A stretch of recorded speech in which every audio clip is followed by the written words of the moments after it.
Hi students, unit 4 electromagnetic induction and alternating current ये unit चल रही थी। और कल मैंने बताया था आप लोगों को म्यूचुअल इंडक्शन के बारे में और सेल्फ इंडक्शन के बारे में। मैंने बताया था कि सेल्फ इंडक्शन मतलब ये होता है कि अगर आपके पास एक ही कॉइल है, और अगर आप लोग उसमें करंट में चेंज कर रहे हैं, जब करंट में चेंज करेंगे तो उसी कॉइल से लिंक्ड मैग्नेटिक फ्लक्स में चेंज होगा। जब मैग्नेटिक फ्लक्स में चेंज होगा तो Faraday's law of electromagnetic induction के अकॉर्डिंग वहाँ पर एक इंड्यूस्ड ईएमएफ प्रोड्यूस हो जाएगा और इंड्यूस करंट इस तरह से फ्लो होगी लेंज लॉ के अकॉर्डिंग कि वो फ्लक्स चेंज को अपोज करेगी। ये जो फिनोमेना होगा ये होगा सेल्फ इंडक्शन। तो बता रहे हैं, देखिए सेल्फ इंडक्शन को। सेल्फ इंडक्शन में वही दो केस डिस्कस करेंगे, केस फर्स्ट और केस सेकंड। हमारे पास एक कॉइल है,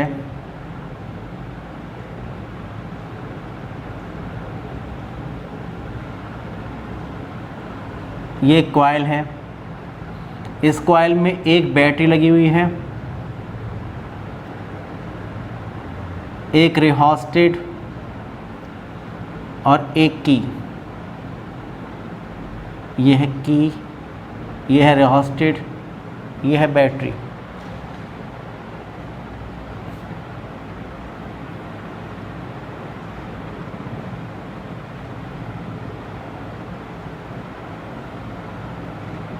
वही कॉइल दिखा रहे हैं, एक बैटरी, एक रिहोस्टेट और एक की।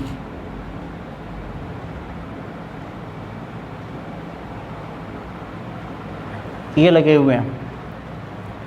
और अब हम लोग क्या करेंगे, देखिए दो केस लेंगे। केस फर्स्ट कि पहले मेन करंट इज़ इंक्रीजिंग और फिर main current is decreasing. Main current is increasing और यहाँ पर मेन करंट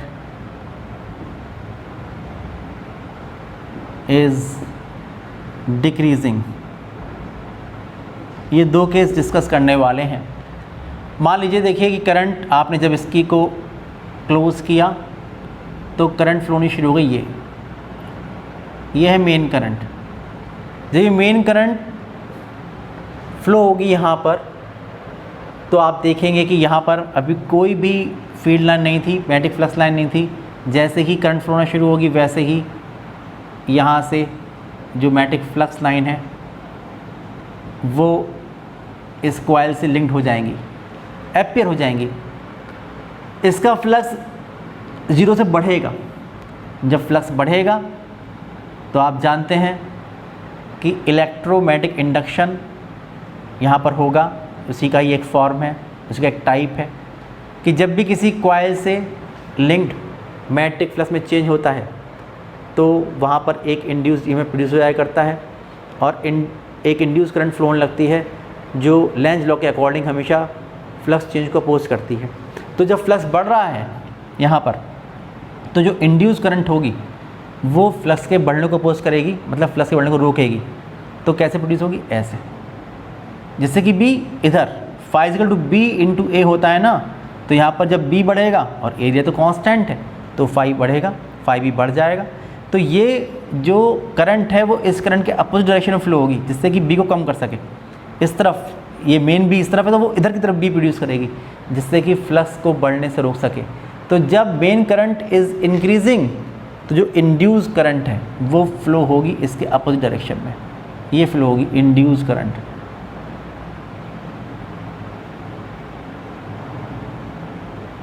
इंड्यूस करंट जो होगी ये अपोजिट डायरेक्शन में फ्लो होकर मेन करंट को बढ़ने से रोकेगी। आपको याद होगा कि जो प्रैक्टिकल हम लोग करते हैं, मीटर ब्रिज, व्हीटस्टोन ब्रिज की जो प्रैक्टिकल हम लोग करते हैं, एक और एपरेटस होता है पोस्ट ऑफिस बॉक्स, उसमें हम लोग पहले जो की प्रेस करते हैं वो बैटरी की प्रेस करते हैं और बाद में करते हैं गैल्वेनोमीटर डिफ्लेक्शन देखने के लिए, क्योंकि अगर हम लोग ऐसा नहीं करेंगे तो जो ये इंड्यूस करंट है उसकी वजह से जो ज़ीरो डिफ्लेक्शन वाली पोजीशन है उसमें कोई कन्फ्यूज़न हो सकता है। क्योंकि शुरुआत में जैसे मान लो किसी सर्किट में करंट फ्लो होनी चाहिए 5 एम्पियर, तो एकदम से 5 एम्पियर नहीं होगी करंट, क्योंकि मेन करंट जो होगी, जो मेन करंट फ्लो हो रही है 5 एम्पियर की होनी चाहिए, इंड्यूस करंट उसको अपोज कर रही होगी, इसलिए करंट एकदम से 5 नहीं होगी, वो होगी पहले 0, फिर 1, फिर 2, फिर 3, फिर 4, फिर 5, धीरे धीरे बढ़ेगी इस इंड्यूस करंट की वजह से। अब हम लोग क्या करते हैं, हम लोग ये करते हैं कि हम लोग इस अभी तो हम रियोस्टेट का जो ये एरो था इसको चला रहे थे, इस तरह से चला रहे थे जिससे कि सर्किट में रेजिस्टेंस कम हो जाए, रेजिस्टेंस कम होगा तो करंट बढ़ जाएगी। अब हम लोग चलाएंगे इसको इस तरह से, जिससे कि रेजिस्टेंस बढ़े, करंट कम हो, या की को ओपन कर देंगे एकदम से, तो ये होगा कि जो भी मैग्नेटिक फ्लक्स लाइंस पास हो रही थी वो डिसअपीयर होना शुरू हो जाएंगी, ये डिसअपीयर होना शुरू हो जाएंगी। जब डिसअपीयर होना शुरू हो जाएंगी तो कुछ फ्लक्स से कुछ डेफिनेट फ्लक्स था वहाँ से कम फ्लक्स होना शुरू हो जाएगा। जब फ्लक्स कम होना शुरू हो जाएगा, लेकिन करंट जो है वो फ्लो तो मेन करंट जो फ्लो होगी वो होगी तो उसी डायरेक्शन में, लेकिन अब जो मेन करंट है वो डिक्रीज़ हो रही होगी। जब मेन करंट डिक्रीज़ होगी, जब मेन करंट डिक्रीज़ होगी तो इससे जो लिंक्ड फ्लक्स है, क्योंकि B कम हो जाएगा, जब B कम होगा तो φ=B × A कम हो जाएगा। जब फ्लक्स कम हो जाएगा तो यहाँ पर फ्लक्स चेंज की वजह से फिर से Faraday's law of electromagnetic induction के अकॉर्डिंग इसमें एक इंड्यूस्ड ईएमएफ प्रोड्यूस हो जाएगा, और लेंज लॉ के अकॉर्डिंग जो इंड्यूस करंट प्रोड्यूस होगी वो फ्लक्स चेंज को अपोज करेगी, यानी फ्लक्स के कम होने को अपोज करेगी, यानी उसको बढ़ाने की कोशिश करेगी। इसका मतलब उसी डायरेक्शन में फ्लो होकर, इसी डायरेक्शन में फ्लो होकर बी को बढ़ाने की कोशिश करेगी जिससे कि फ्लक्स कम ना हो। तो अब जो इंड्यूस करंट होगी वो इसी डायरेक्शन में, मेन करंट डायरेक्शन में फ्लो होगी। इंड्यूस्ड करंट जो होगी वो अब इसी डायरेक्शन में फ्लो होकर मेन करंट को सपोर्ट करेगी। अगर हम लोग कोई फेरोमैग्नेटिक सब्सटेंस जैसे सॉफ्ट आयरन कोर इसकी एक्सिस पर रख देते हैं तो जो मैग्नेटिक फील्ड है वो बढ़ जाएगी, इसलिए मैग्नेटिक फ्लक्स बढ़ जाएगा, और इसकी वजह से जो हमारे पास इंड्यूस्ड ईएमएफ और इंड्यूस्ड करंट की वैल्यू है वो भी बढ़ जाएगी। ये बात ध्यान रखने की है, और इसका एग्जाम्पल है चोक कॉइल। जो चोक कॉइल है वो इसी पर बेस्ड है। जो इसका एग्जाम्पल है यह है चोक कॉइल। चोक कॉइल इसी पर बेस्ड है। अब आप देखिए कि किसी भी कॉइल का जो कोफिशिएंट ऑफ इलेक्ट्रोमैग्नेटिक इंडक्शन है उसको हम लोग सेल्फ इंडक्शन कहते हैं, क्योंकि एक ही कॉइल है, इसलिए कोफिशिएंट ऑफ सेल्फ इंडक्शन इसको हम डिफाइन करेंगे, जिसको हम सेल्फ इंडक्टेंस भी कहते हैं, और कैपिटल L से रिप्रेजेंट करते हैं। तो नेक्स्ट जो टॉपिक है यह है कोफिशिएंट ऑफ सेल्फ इंडक्शन और सेल्फ इंडक्टेंस। इसको हम कैपिटल L से रिप्रेजेंट करते हैं। हम ये मान रहे हैं कि अगर हम लोग एक स्टेडी करंट फ्लो करते हैं इसके अंदर I, तो इसके एक टर्न से जो लिंक्ड मैग्नेटिक फ्लक्स है यह है φB, एक से, और इसमें जो नंबर ऑफ टर्न्स हैं ये है कैपिटल N। तो अगर मैंने एक स्टेडी करंट फ्लो कराई है, यानी कांस्टेंट करंट, चेंज ना होने वाली करंट को फ्लो कराया, डीसी करंट को फ्लो कराया है, तो अगर मैं I करंट फ्लो कराता हूँ तो आप देखिए B कांस्टेंट रहेगा यहाँ पर। जब B कांस्टेंट रहेगा तो φB=B.A, वो भी कांस्टेंट रहेगा। जब वो कांस्टेंट रहेगा तो इसके एक टर्न से लिंक मैग्नेटिक फ्लक्स में निकलिए φB, और अगर इसके अंदर n टर्न्स हैं तो total number of flux linkages जो होंगे वो हो जाएगा n × φB, ये हो जाएगा। वो किस पर डिपेंड करेगा? वो डिपेंड करेगा I पर। अगर I 0 है तो n × φB 0 होगा। अगर हम लोग करंट बढ़ाएंगे तो B बढ़ेगा, B बढ़ेगा तो φ बढ़ेगा, जब φ बढ़ेगा तो n × φB, यानी कि total number of flux linkages बढ़ जाएंगे। ये बात बिल्कुल वैसे ही है जैसे कि मैंने प्रीवियस वीडियो में आप लोगों को बताई थी। तो इसका मतलब ये हुआ कि if φ∗B be the magnetic flux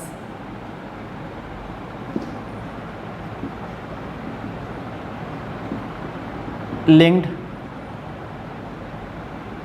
with one turn for a steady current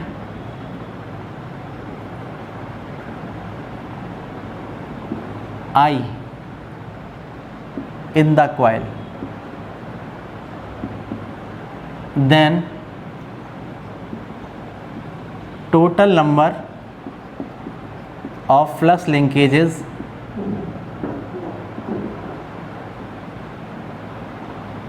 linked with the coil, ये कितने हो जाएंगे, n इंटू फाइव बी, ये हो जाएंगे। तो total number of flux linkages linked with the coil n into five B किस पर डिपेंड करेगा, ये डिपेंड करेगा जो स्टेडी करंट आई फ्लो हो रही है यहाँ पर। तो इट इम्प्लाइज दैट कि n इंटू फाइव बी ये डायरेक्टली प्रोपोर्शनल होगा करंट आई के, जो करंट फ्लो हो रही है इस कॉइल में। करंट बढ़ेगी तो n इंटू फाइव बढ़ेगा, करंट कम होगी तो n इंटू फाइव भी कम होगा, करंट ज़ीरो होगी तो ये ज़ीरो हो जाएगा। यहाँ पर हम लोग एक कांस्टेंट लगाएंगे तो होगा n into five B is equal to, यहाँ पर कांस्टेंट सेल्फ इंडक्टेंस की बात कर रहे हैं जिसको हम L से रिप्रेजेंट करते हैं, तो L इंटू आई इतना हो जाएगा। ये यहाँ से निकालेंगे L को, तो सेल्फ इंडक्टेंस ये हो जाएगा L इज इक्वल टू कितना, N into five B upon I. यहाँ से देखिए हम लोग L को डिफाइन करने वाले हैं। इक्वेशन नंबर ए आप लिखेंगे कि if I is equal to 1 ampere then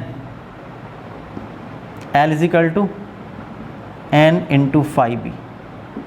ये हुआ, ये भी फर्स्ट डेफिनेशन। क्या मतलब हुआ, मतलब ये हुआ अगर हम लोग किसी भी कॉइल में 1 एम्पियर करंट को फ्लो कराएं, 1 एम्पियर करंट फ्लो कराने पर उस कॉइल से linked total number of flux linkages जो होंगे वो उस कॉइल के सेल्फ इंडक्टेंस को या coefficient of self induction capital L को रिप्रेजेंट करेंगे। इसका एक और तरीका है इसको डिफ़ाइन करने का, आप जानते हैं Faraday's law of electromagnetic induction से हम लोग डिफ़ाइन कर सकते हैं इसको। आप लिखेंगे कि from Faraday's law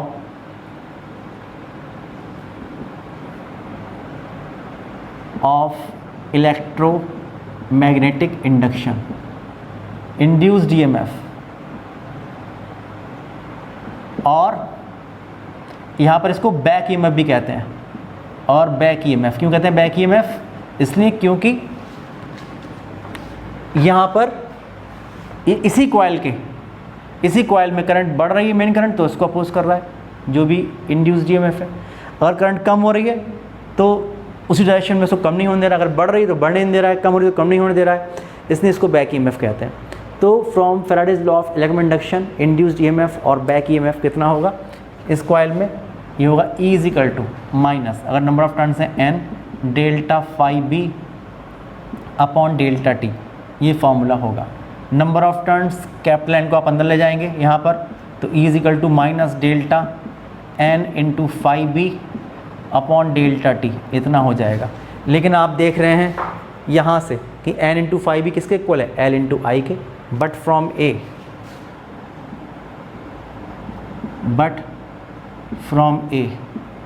putting n into five B is equal to L into I, ये पुट कर देंगे यहाँ, तो E इज इक्वल टू हो जाएगा माइनस डेल्टा L इंटू आई अपॉन डेल्टा टी, ये हो जाएगा। L कांस्टेंट है, बाहर लेके आइए इसको, तो E इज इक्वल टू हो जाएगा minus L delta I upon delta T, ये हो जाएगा।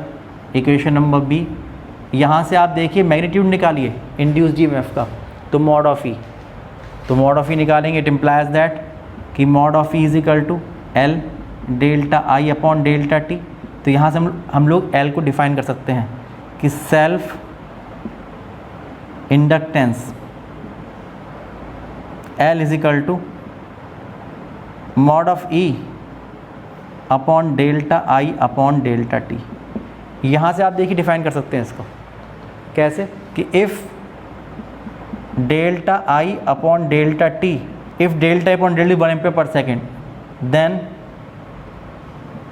L is equal to mod of E, L is equal to mod of E. ये बात निकल के आती है। क्या मतलब हुआ?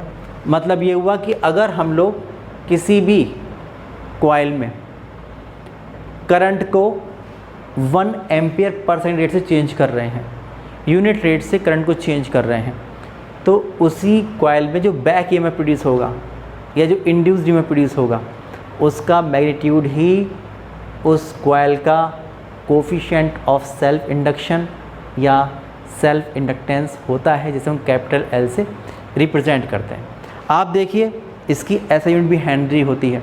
अगर आपको सेल्फ इंडक्टेंस की जो ऐसा यूनिट है हेनरी, अगर आप उसको डिफ़ाइन करना चाहते हैं तो हम डिफ़ाइन कर सकते हैं ऐसा unit, SI unit of self inductance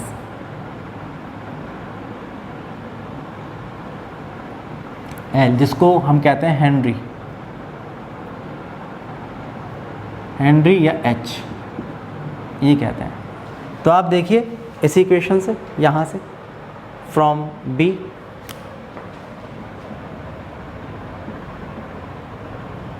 आपने देखा E is equal to minus L delta I upon delta T, ये देखा आप लोगों ने।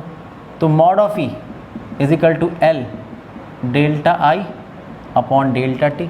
तो सेल्फ इंडक्टेंस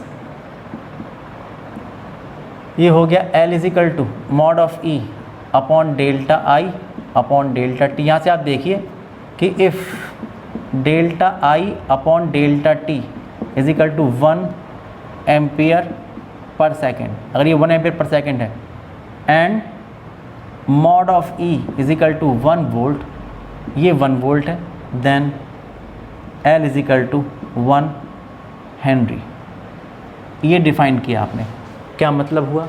इसका मतलब ये हुआ कि किसी भी कॉइल में अगर हम लोग करंट को 1 एम्पियर पर सेकेंड रेट से चेंज करते हैं, करंट चेंज हो रही है 1 एम्पियर पर सेकेंड रेट से, और उसमें जो बैक ईएमएफ प्रोड्यूस हुआ या जो इंड्यूस ईएमएफ प्रोड्यूस हुआ, अगर उसका मैग्नीट्यूड 1 वोल्ट का है, तो उस कॉइल का जो सेल्फ इंडक्टेंस होगा वो 1 हेनरी होगा।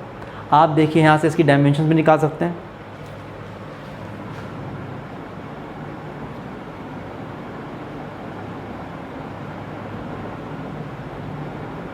जो फार्मूला मेरे पास है यहाँ से आप देखिए, ये फार्मूला है L is equal to mod of E upon delta I upon delta T। तो डायमेंशंस ऑफ L आप जानते हैं, ये E है वोल्ट में, यानी कि पोटेंशियल डिफरेंस या इलेक्ट्रोमोटिव फोर्स जो होता है W अपॉन Q। तो W डायमेंशन होती है ml square T minus 2, ml square T minus 2, और अपॉन ये W का मतलब अपॉन Q का होता है IT यानी AT, फिर डेल्टा I है एम्पियर, और अपॉन T तो T माइनस 1, ये टाइम इंटरवल है, ये हो जाएगा। तो आप देखेंगे कि जो डायमेंशन फार्मूला आएगा वो आएगा m, L स्क्वायर ये है और कुछ कहीं और L नहीं है, तो L स्क्वायर प्लस T से माइनस T कैंसिल, तो T माइनस 2, और A स्क्वायर ये ऊपर जाके माइनस का 2। तो ये इसका हमारे पास डायमेंशनल फार्मूला आएगा। अगर आपसे कहा जाए कि इसका एम के से सिस्टम में इसका यूनिट क्या होगा, तो आप देखेंगे ये हो गया किलोग्राम, ये हो गया मीटर स्क्वायर, ये हो गया second raise to power minus 2, और ये हो गया ampere raise to power minus 2। तो ये यूनिट होगा इसका। तो ये कंप्लीट हो गया self induction and coefficient of self induction या सेल्फ इंडक्टेंस।